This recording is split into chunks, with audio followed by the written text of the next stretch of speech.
What happened when you arrived there on the 30th with the police? I showed up with $400 in my pocket just in case it was a little bit With more. the police? With the police. My witness met me at the Shell gas station at 31st and Brighton, which is 4 blocks away from the defendant's business. And? And when we showed up with the police, they just said, "It's him.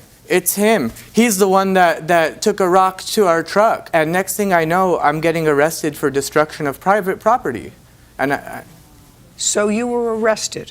Now tell me what theory you had to cause him to be arrested. If I may go back to the night of the 29th when Yes. the vehicle was impounded, we did our clearance through Denver Police, dropped it at the impound yard. The three of us, including our witness, continued to check properties that we have contracts for. Gordon telephoned us and said, "Hey, there's someone in your impound yard." And I kind of gave him some grief over it being funny. And he said, "No, I'm serious. There's someone in your impound yard." That was you. Yes. Could you stand up, please?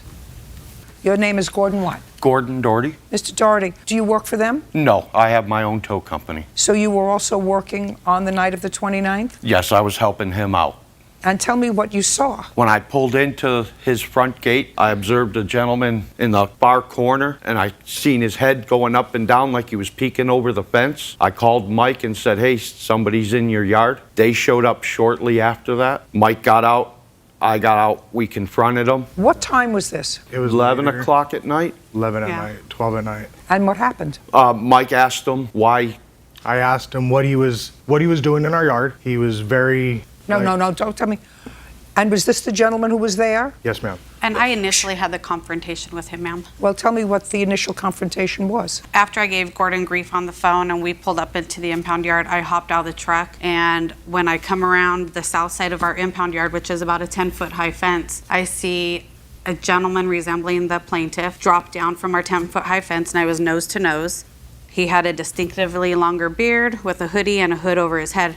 And I used some explicit, some bad words, and, "What are you doing here?" And then my husband and Gordon were next to me, and they dealt with the rest of the confrontation.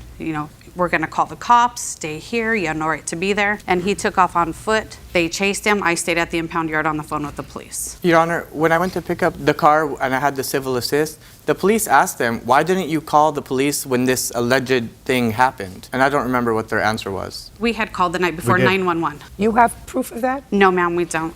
Okay, I would like to see the complaint that you say you were arrested on, because what they say is different from what you tell me you heard her say to the police, that they threw a rock, vandalized your truck. Certainly. So I'd like to This see is that. the probable And the cause rock did statement. take place after they left to go chasing. I didn't hear that. I gave you every opportunity to say anything that you wanted, and I didn't hear anything about a rock.